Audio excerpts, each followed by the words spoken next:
पहले तो आपने अपने गांव के इस धरती पर मुझे आपसे मिलने का, मेरी बात रखने का अवसर दिया है, आपसे परिचय करने का अवसर दिया है। इसके लिए आपका तहे दिल से धन्यवाद कर रहे हैं, शुक्रिया अदा कर रहे हैं।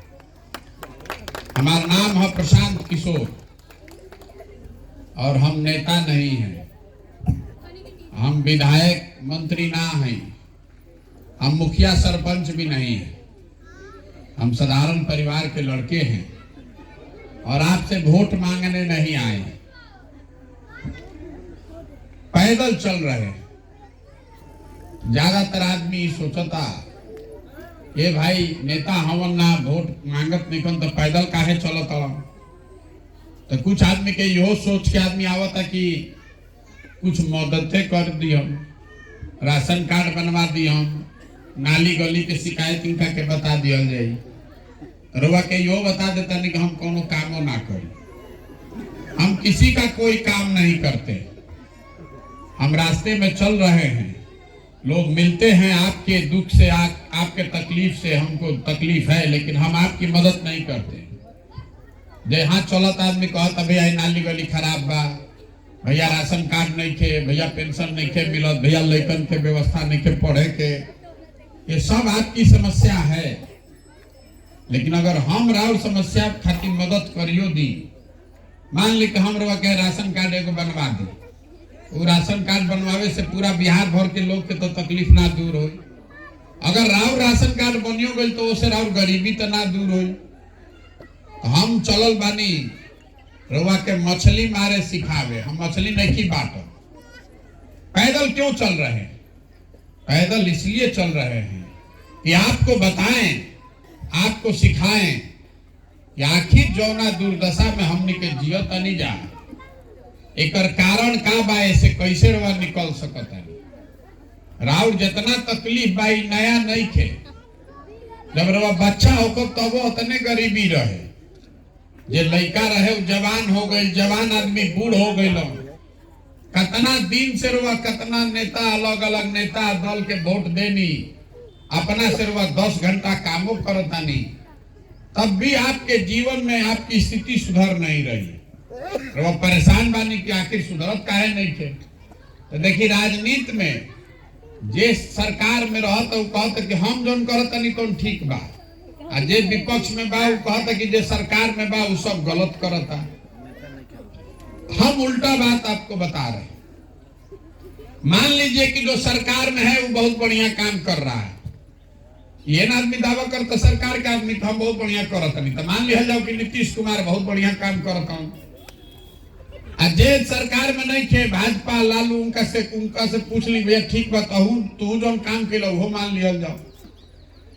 जिसने भी जो काम किया या करने का दावा कर रहा है सबको हम लोग सही मान लीजिए, सत्य मान लीजिए। मान लीजिए कि कांग्रेस 40 वर्ष में बिहार में बहुत काम कर दिलस। मान ली कि लालू जी के राज में समाज के लोगों को, वंचित लोगों को आवाज मिल गया।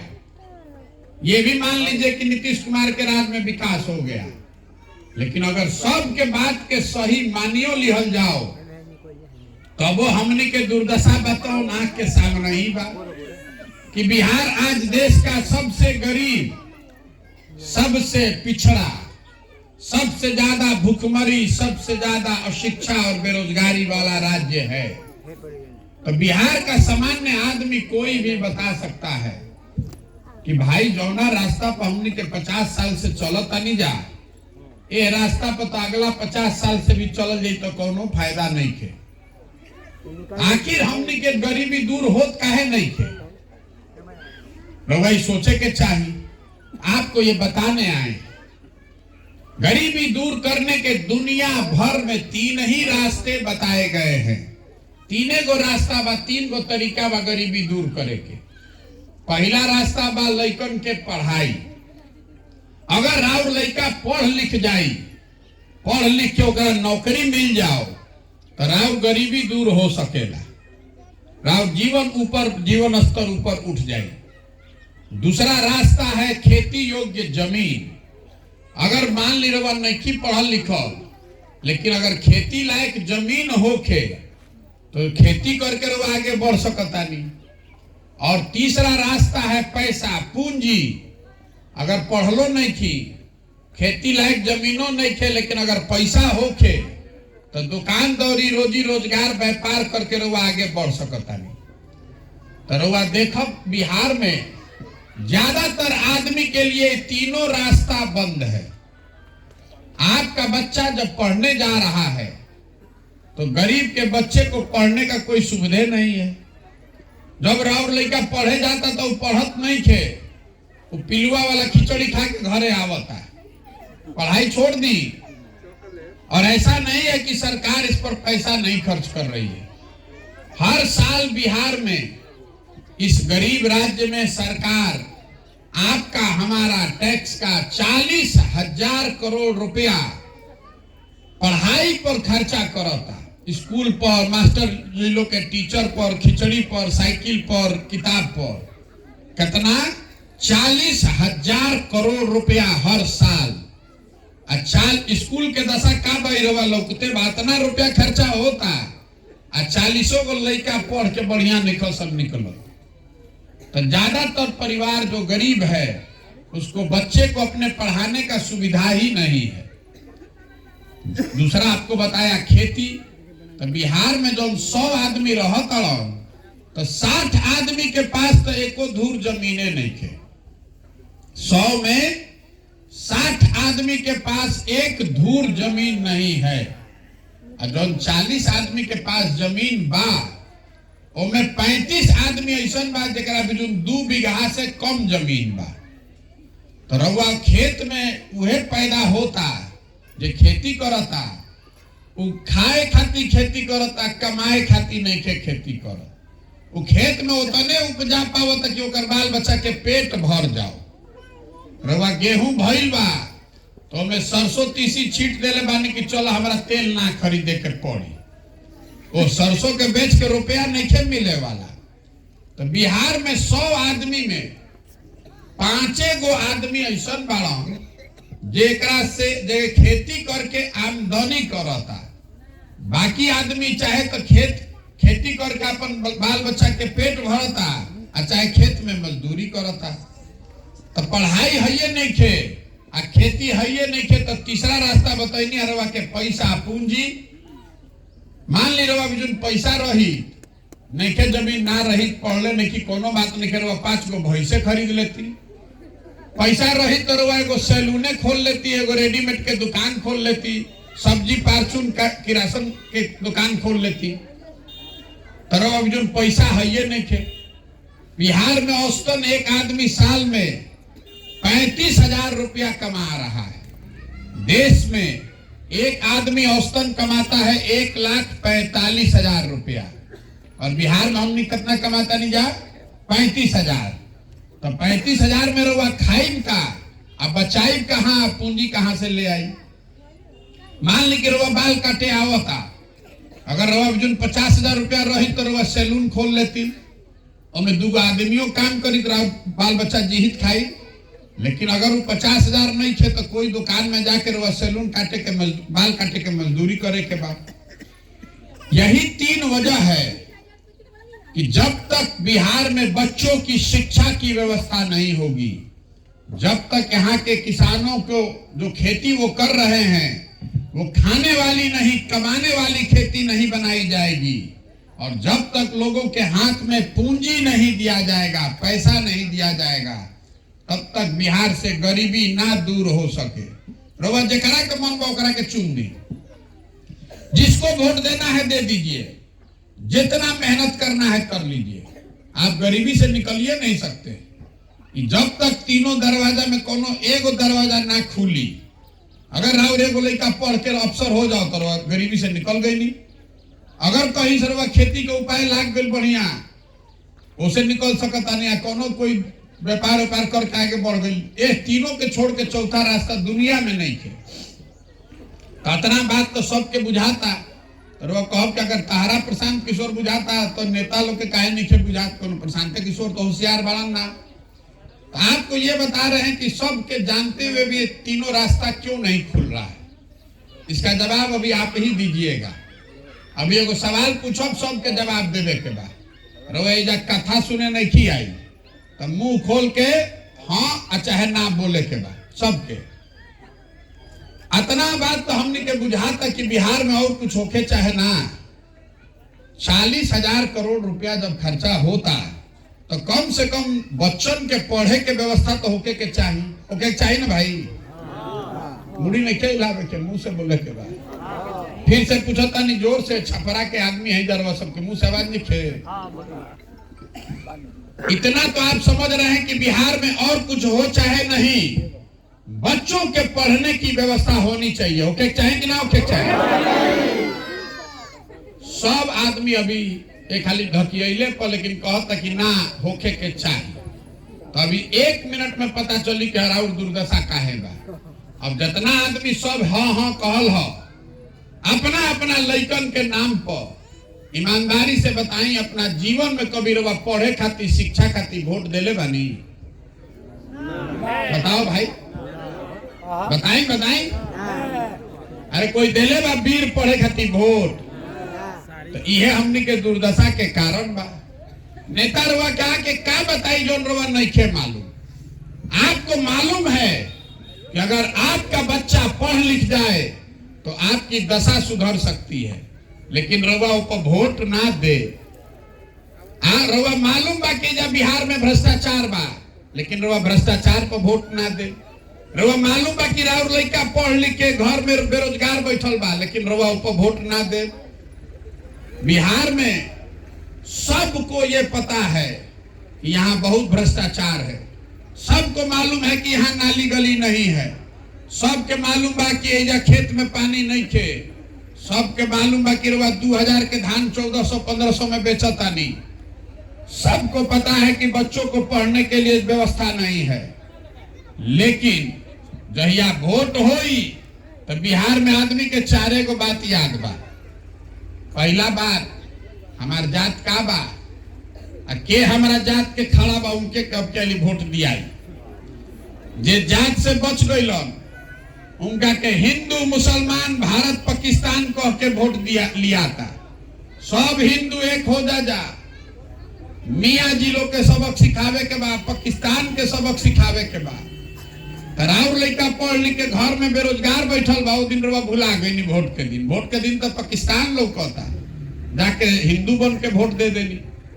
जे दोनों से बच गई तो कहता जाए दी भैया हमने के कतनो कष्ट में बानी जाना तो अपराध वाला जो जंगल राज रहे ऊ ना चाही रे भाई। बाप रे बाप 4 बजे आदमी सरे छोड़ के भागत रहो। घर में घुस के डकैती अपहरण लूट मार होत रहे। तो लालू जी का वो शासन काल जो जंगल राज जिसको कहते हैं उसका डर इतना है कि आदमी जाके डरे फिर भाजपा के विधायक के वोट दे देता। और चौथा हमने के मुसलमान भाई लोग बा ये लोग कहता कि भैया जी ही चाहे मर जाए भाजपा के नाम वोट दिहल जाए। भाजपा तो मुसलमान विरोधी पार्टी बा।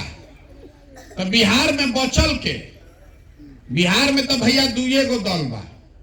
एगो मोदी जी के भाजपा एगो लालू जी के ललटेन। नीतीश कुमार बेचारे के तो पते नहीं है कि कब ललटेन पकड़ के लटक जाइए ना कब कमल के फूल पर बैठ के पवरे लगे। एक खाली रवा वोट देनी उनका के ललटेन के साथ है तो मेढक कैसे उछल के चल गए कमल पर। अब की हाली रवा कमल के संगे वोट देनी तो बेचारे चमगादड़ ऐसा लटक गए ललटेन पर। तो मुसलमान कह रहा है कि जिए चाहे मरे भाजपा को दे नहीं सकते हैं तो ललटेने लोग को तो इनके पे दिया। रवा ईमानदारी से बताएं यह 4 चीज पर वोट दिया था तो काहे के माथा पीटता नहीं। भैया शिक्षा सुधारी। अरे भाई जब रउआ जानता नहीं कि वोटवा यही 4 चीज पर दे हम जानता नहीं तो सब दे तो जानता सब कि बिहार के जनता कतनो बतिया ले हंस के गा के गरिया के रवा वोटवा यही 4 चीज पर दे तो काहे के काम हो रे भाई। जे करे कभी माइक दे सबे ये कहता कि नेता हमने के भैया ठग लेता है। चुनाव के दिन आके गोड़ पर गिर के वोट ले गए ना फिर हमारा के पूछते नहीं को। हम आपको कह रहे हैं कि आपको कोई नेता नहीं ठग रहा है। अगर नेता रुआ के ठगी तो एक बार ठग ली दूसरा बार रुआ जाग देती। 2 बार ठगता, तीसरी बार आप जग जाते। अगर आप 50 बरस से ठगे जा रहे हैं तो एक मतलब है कि कुछ ना कुछ गलती हमनियों में बा। देखिए, जिस चीज पर भी आप और हम वोट दे रहे हैं वो आपको हमको कम या ज्यादा मिल रहा है। हमने के वोट देले बानी जा 5 किलो अनाज पर, तो बिहार में कतनो भ्रष्टाचार बा तो 1 किलो चोरी करके 4 किलो अनाजवा देते वाला सब देता सन की ना। रवा वोट देले बानी राम मंदिर बनावे खातिर, तो 30 बरिस के बाद सही लेकिन राम मंदिर बनते बा। रवा वोट देले बानी जात पर, तो बिहार के गली कूचा हर जगह घरे घर जात के बात होते बा। रवा वोट देले बानी मोदी जी के 56 इंच के सीना देख के, तो जैसे ही टीवी खोलता नहीं तो मोदी जी के फूलल सीना लौकते बा। रवा वोट देले बानी गुजरात मॉडल के कहानी सुन के, तो घरे घर से बिहार के लड़का बिहार गुजरात में जाके मजदूरी करते बड़ा। जो भी आप वोट दे रहे हैं वो आपको मिल रहा है। रवा बिहार में रोजगार खातिर वोट देते नहीं कि तो वो मिली कैसे? आप बोलिएगा बबूल तो आपको आम कहां से खाने को मिलेगा? गुजरात के विकास खातिर वोट देता नहीं तो गुजरात में विकास होता, राहुल लेकर जाके जब मजदूरी करता। जब रवा पढ़े खातिर वोटे ना दे, रोजगार खातिर वोटे ना दे तो सुधरी कैसे? यही खातिर पैदल चलल बानी, वोट नहीं की मांगो, हाथ जोड़ता नहीं जाके गावे गावे कि एक बार संकल्प लीजिए, नेता को नहीं अपने बेटा को देखकर वोट दीजिए, अपने बच्चों का चेहरा देखकर वोट दीजिए, उनके पढ़ाई के लिए उनके रोजगार के लिए वोट दीजिए, तबे बिहार के दशा सुधरी। और ना मानव हमार बात, हमरा वोट ना चाहिए, हम तो बोल के अपन गर्दन फाड़ के चल जाए। आ फिर रहुआ उहे जात पर देव, धर्म पर देव, नाली पर देव, 5 किलो अनाज पर देव, तो लिख के रखी जिस गरीबी बदहाली में आपका जिंदगी बीता है, आपके बच्चों के आने वाले पीढ़ी का जिंदगी भी उसी गरीबी बदहाली में बीतेगा। कोई नहीं सुधार सकता है बिहार को। आदमी कहता कि भैया प्रशांत किशोर आइल बालन, बड़ा होशियार आदमी बानी, सुधारी भैया रहुआ। तो हम रहुआ के बतावता नहीं, जे मंच पावेला यह ना कहेला कि हमारा के वोट दे दो हम सुधार दे। मैं आपको कह रहा हूं कि एगो प्रशांत किशोर छोड़ी, अगर 10 प्रशांत किशोर आ जाए हम तबो ना बिहार सुधर सके। जब तक आप नहीं सुधरिएगा, आप अपने बच्चों के लिए नहीं खड़ा होइएगा, तब तक कोई नहीं बिहार को सुधार सकता है। जे आई हुए ठगी, तो बात समझ में आवे तो बहुत अच्छा, और ना समझ में आवे तो जेकर झंडा लेके घूमता नहीं घूमी। आदमी हमरा कहता ये भैया रुआ आगे बढ़ी, रुआ संगे बानी जा हमनी के तन मन धन से, तो बिहार के आदमी का हम पहले ही प्रणाम करीला। अरे जो समाज में लोग अपने बच्चों के साथ नहीं खड़े हैं, जाति और धर्म का नशा इतना है कि राव लड़का आधा पेट खा के सुतता, बेरोजगार घर में बैठल बा, और वह जाति या धर्म से ऊपर कुछ नहीं खे लौकर, रउआ अपना लड़का खातिर नहीं खड़ा तो हमारा संगे खड़ा हो। ये बुर्बक मत बनाइए। ए भैया आगे बढ़ी, रउआ संगे बानी, आपको हमारे साथ नहीं खड़ा होना है, आपको अपने बच्चे के साथ खड़ा होना है। आप अपने बच्चे के साथ खड़ा होइए, संकल्प लीजिए कि अपने बच्चों के पढ़ाई और रोजगार के लिए आप वोट कीजिएगा, तभी बिहार सुधरेगा। हम दल, हमारा एक आदमी कहता कि भैया दल न बनाई, बिहार में विकल्प ना रहे, रउआ दल बनाई, हम लोग सब लोग आपके साथ हैं। हम दल काहे नहीं बनावा? बिहार में दल कैसे बनेला? जे बनैलस दल उहे बा दल के नेता, आइयो कह दिलस कि हमारा बाद होइहन हमार बेटा, आ जीवन भर तू लोग कुल जाना हमारा के वोट दे के हमारा के हमार लड़का के राजा बना के रखा जा। अरे वो दल नहीं, वो दल विकल्प नहीं है, वो तो परिवार का शासन है। बिहार में पिछले 30 बरस से खाली 1200 परिवार के लोग ही एमएलए एमपी बना है। जौना दल के बनो, वो 1200 परिवार के आदमी बनी हो, वो दल नहीं है, वो विकल्प नहीं है। अगर विकल्प बनाना है तो जनता को मिलकर बनाना होगा। यही से पैदल चलता नहीं कि पूरा पद यात्रा जब खत्म हुई, गांव देहात शहर कस्बा सब जगह से ऐसे लोगों को निकालेंगे जो ये नई व्यवस्था बनाना चाहते हैं। और सब लोग बैठी तैयार हुई कि भैया दल बनावे के बाद तो बनी दल, लेकिन अगर दल बना तो दल प्रशांत किशोर का नहीं हुआ, किसी व्यक्ति का नहीं, किसी परिवार किसी जाति का नहीं, वो दल होगा बिहार के उन सारे लोगों का जो लोग इसको मिलकर बनाएंगे और आगे मिलकर चलाएंगे। यही से लेकर नाम बा जन सुराज। सुराज मतलब सुंदर राज। तो अभी तो खाली नेता के दल बा, नेता के सरकार बा, तो नेता खाती सुराज बा।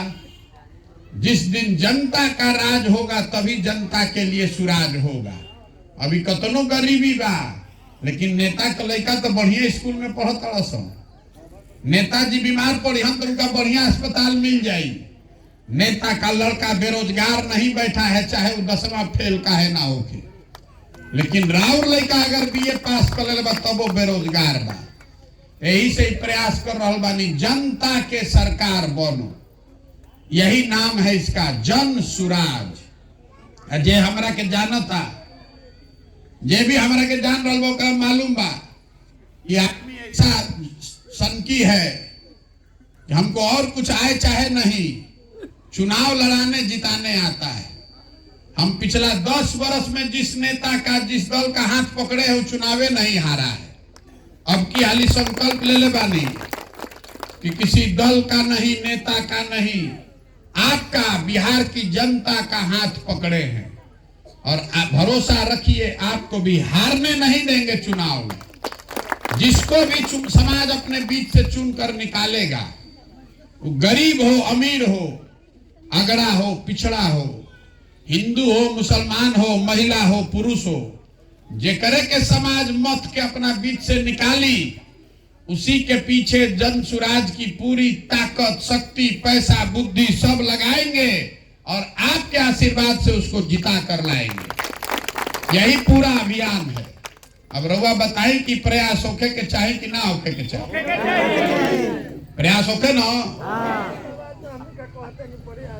तो प्रयास होके के चाहे तो हम रउआ से वोट मांगत नहीं की, चंदा हमको इसे ली ही ना, और नजर घुमा के देख ली, हम अपन कहीं फोटो भी ना लगाएं।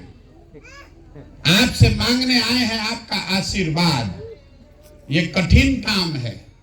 गांवे गांव जाके पूरा बिहार में 40,000 गांव में लोगों को समझाना, उनको सिखाना, सबको जगाना आसान काम नहीं है।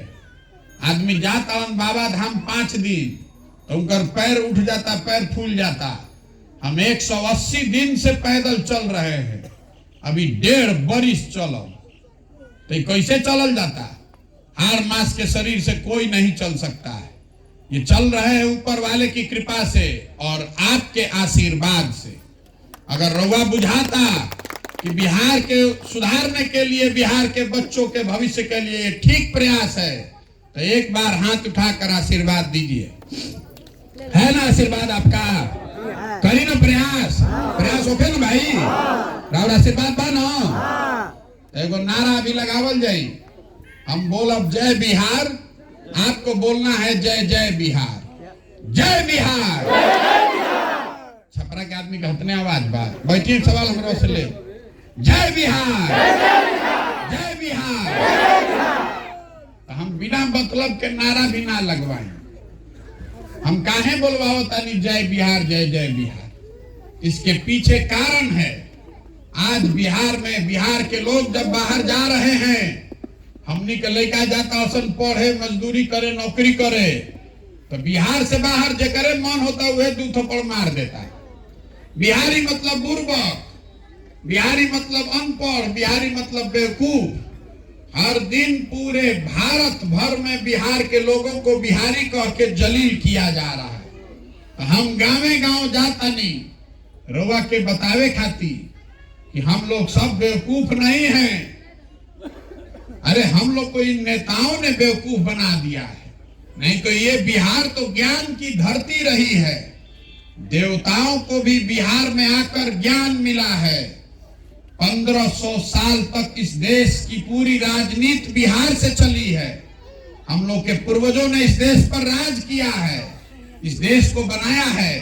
आज हमनी के मत मरा गई बा अपना गलती से, तो हमनी के लड़का पूरा देश में घूम के मजदूरी करता। तो ये व्यवस्था बदलनी चाहिए और बदलने की जिम्मेवारी आपकी हमारी है। इस मिट्टी का गौरव करना सीखिए।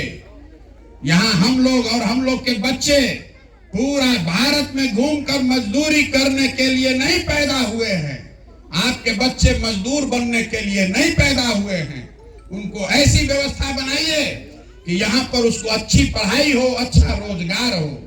तो जन सुराज का एक संकल्प, जो पहला संकल्प है कि जिस दिन जनता की सरकार बन गई तो साल भर के अंदर दूसरा कोई काम हो चाहे नहीं हो, जितना बिहार का लड़का बाहर जाकर मजदूरी कर रहा है और जितना आदमी जब पढ़ लिख के बेरोजगार बैठल बाड़ा, उन सब बच्चों के लिए 10 से 15 हजार रुपया का रोजी रोजगार का व्यवस्था यहीं पर लोकल स्तर पर किया जाएगा।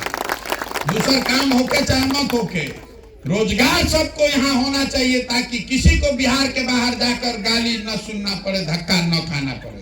रउआ बताएं कि होके चाहे कि ना होके चाहे? सब कोई बताओ, रोजगार चाहिए कि 5 किलो अनाज चाहिए? रोजगार चाहिए ना। अपन जात के नेता चाहिए या कि रउआ अपना बच्चन के पढ़ाई चाहिए? फिर सोच के बोल ली, बच्चन के पढ़ाई चाहिए कि अपना जात के नेता चाहिए? रोजगार चाहिए कि 5 किलो अनाज चाहिए? तो अपने से रउआ कहते नहीं वोट कौन चीज पर पड़े चाहिए? बच्चन के पढ़ाई पर, रोजगार पर। और तने याद रखी तो बिहार में सुधरे के दिशा में काम होई, और ना रखो तो हमनी के यही दुर्दशा में जिंदगी आगे बीती। एक बार मैं बोलूंगा जनता का सुंदर राज, आप बोलेंगे जन सुराज जन सुराज। जनता का सुंदर राज, जनता का सुंदर राज, जन सुराज जिंदाबाद, जन सुराज जिंदाबाद। बहुत बहुत धन्यवाद। अब जरा हमारा संग चले के होके तो आधा किलोमीटर चलिए ना तो बैठ के